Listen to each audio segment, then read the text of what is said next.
Welcome to the League of Nerds comic book segment number 92. I'm John Cooney here to talk to you about comics released the 30th of October, 2013. Beginning as usual with my first five, meaning these are the first 5 books I intend to read this week. I'll give you a little more depth on them, starting with at number 1, X-Men Battle of the Atom number 2. X-Men Battle of the Atom Part 10, the biggest battle in X-Men history will melt your face off. All of the X-Men find their footing and the world much changed. The X-Men event of 2013 concludes and sets up the major X-Men stories for 2014. Here's what Marvel spokesperson Lorraine Sink had to say about this issue in this week's watch list. Next up, X-Men Battle of the Atom number 2 by Jason Aaron, with pencils by Asad Rabiq and Giuseppe Camuncoli. The dramatic conclusion of the Battle of the Atom crossover event. This is really more of a launching pad than a conclusion. The lives of the X-Men will be forever altered, not to mention time and space. You just won't believe the fallout of this super-powered issue. You just can't miss this one.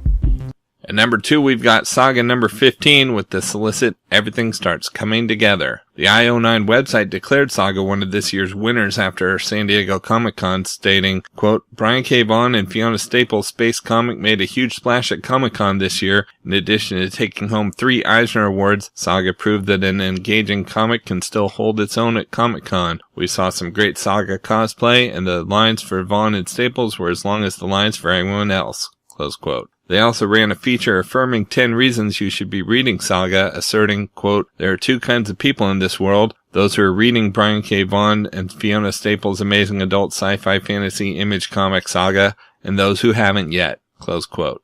At number 3, we've got Superior Spider-Man number 20. From the fallout of Necessary Evil comes new beginnings and new twists that will be felt in the pages of Spider-Man for years to come. Superior Spider-Man number 20 is where it all starts. Do not miss this one. It's the first ever adventure of the Superior Spider-Man and the Black Cat. Felicia Hardy always cared for the spider more than the man, but what happens when that man is Otto Octavius? Plus, a day Otto has been waiting for is finally here. Is the world ready for Dr. Peter Parker and what he plans to do next? Series writer Dan Slott explained the importance of this issue in an interview at New York Comic Con. We haven't mapped out all these things happening, all these, things that we set up over here that crash down over there. It's like, I'm telling you, issues 20 and 21 have so many pieces that they're just sticking it in and twisting. So many people are going to be like, no, why are you doing, no, Peter, no, Did you just say Peter? Well, when I write the scripts, I always write it Peter Ock. Oh, Peter Ock. So, because everyone calls him Peter. Oh, right. So it's easier, But and it's really tricky when I'm writing Anna Maria. One of the things I try to do with Anna Maria is that she has a nickname for him. She calls him Slick, because it's easier for me, because I don't want her to think of him as Peter. Yeah. I want her that he met her in this new life, and in my mind, that's how she knows him. Yeah. Yeah.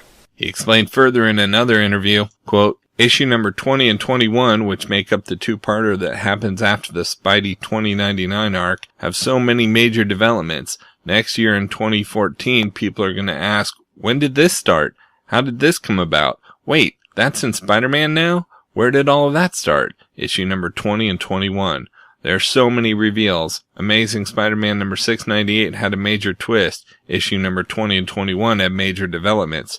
Things that will really change the direction and trajectory of everything that's going on in the world of Spider-Man. Close quote. At number 4, we've got Damian Son of Batman number 1 of 4. Damian Wayne, the son of Batman, has adopted the Cape and Cowl as his own. But what horrific events set the troubled hero on the path of his dark destiny? The story of Damian Wayne begins in this epic miniseries written and drawn by one of Damian's co-creators, Andy Kubert. We've seen an older Damian as Batman previously in issue number 666, also illustrated by Kubert, who said, quote, I really liked that Batman and always wanted to revisit him. Damian is a bit different than the Bruce Wayne Batman. Grant Morrison tweaked his character in a way that made it very endearing for me to draw, and to write. Basically, what I'm doing is exploring the path that Damian has taken to become Batman. I think readers will see him in a different light than before. Close quote. And at number 5, we've got Sandman Overture number 1 of 6. 25 years since the Sandman changed the landscape of modern comics, Neil Gaiman's legendary series is back. The Sandman Overture heralds New York Times best-selling writer Neil Gaiman's return to the art form that made him famous. Ably abetted by artistic luminary J.H. Williams III of Batwoman and Promethea, whose lush widescreen images provide an epic scope to the Sandman origin story. From the birth of a galaxy to the moment that Morpheus is captured, the Sandman Overture will feature cameo appearances by fan-favorite characters such as the Corinthian, Murph Pumpkinhead, and of course the Dream King siblings, Death, Desire, Despair, Delirium, Destruction, and Destiny. Gaiman said, quote, "People have often asked me what happened to Morpheus to make it possible for him to be captured in the Sandman #1, and now they get to find out. And finding out, they get to learn secrets of the Endless that I've kept to myself for 25 years. Family secrets, and I should warn you, one of the Endless dies on page 5. Close quote. The first issue of this 6-issue bi-monthly miniseries features a stunning double-page interior fold-out. Rounding out my top 10 at number 6, I've got Cataclysm 0.1 with the solicit Classified. And that's not much to go on, but here's what Lorraine Sink said in this week's watch list. Cataclysm .1 by Joshua Helfialkov with art by Miko Sawayan, Mirko Pierre Federici, and Leonard Kirk. All the rampant use of time travel by our spandex-donning friends has torn a hole in time and space. The Vision is prepared to face Galactus of her own Ultimate Universe, but when an enormous tear in the fabric of time and space allows in a new Devourer of Worlds, will she be up for the challenge, or has she bitten off more than she can chew? At number 7, we've got Guardians of the Galaxy number 8, Infinity Tie-In. What will it take for Peter Quill to betray the entire Marvel Universe? And if you don't know Eisner Award-winning artist Francesco Francavilla yet, you will after this comic.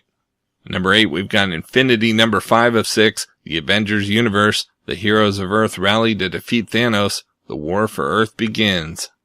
At number 9, we've got Forever Evil Argus number 1 of 6. The villains have killed the Justice League and decimated Argus's headquarters. Only Steve Trevor and the surviving Argus agents can pick up the pieces and save the civilian populace from unthinkable evil. And at number 10, we've got Ultimate Comics X-Men number 33. World War X concludes. World War X's unbelievable conclusion. Kitty Pryde takes extraordinary steps, shocks the planet. In the aftermath, who remains to pick up the pieces? For the rest this week from DC Comics, we've got Action Comics Annual number 2, Part 1 of Krypton Returns, continuing next month. What does this mean to the universe? Superman, Supergirl, and Superboy are enlisted by the Oracle to go back to their homeworld and correct what the villainous Hell has done. This epic adventure spans eons, from Krypton's savage past of clones to the very minute before Kal-El's ship is sent into space. You only think you know what happened in the last days of Krypton. Next, we've got Aquaman Annual number 1. Aquaman must reunite with the others to investigate whether or not their recently deceased member Vostok has returned from the dead. If he has, he's definitely not the same Vostok that they remember. We've also got Nightwing Annual number 1. Robin and Batgirl grew up fighting side by side, but with Dick Grayson about to embark on a new crime-fighting quest and Barbara Gordon no longer fighting under the bat, is there anything left between them? Following the Batgirl Wanted epic, this is the story of a twosome with nothing left to lose, fighting for the only thing they can, each other.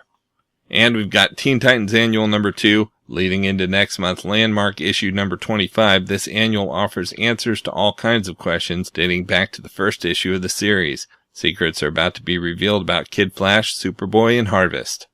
For Marvel Comics, we've got Avengers number 22, Infinity Tie-In, Avengers Universe 5. The Avengers return to our solar system. The battle for Earth starts in the heavens. The Black Order makes their move.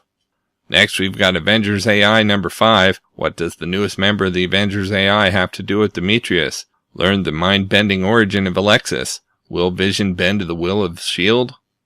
We've also got Punisher, The Trial of Punisher number 2 of 2. The Punisher faces justice for his crimes. Prosecution witness, Matt Murdock. Why did the Punisher murder a district attorney?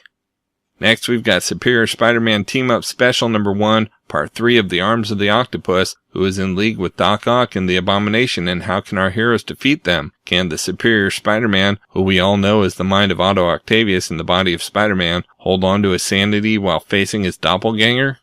And we've got Uncanny X-Force number 13, Spotlight on Spiral. With the rest of the Uncanny X-Force in Madripoor, Spiral has devoted herself to finding new mutant Ginny. But as the cult Ginny belongs to more than meets the eye, even 6 arms might not be enough to juggle all this trouble. From IDW Publishing, we've got Wild Blue Yonder number 3 of 5. Before he can become a full member of the Dawn, Tug will have to pass one last test, getting past Scram. Plus, the crew of the Dawn will be put to the test when an unexpected attack comes from irradiated sky pirates.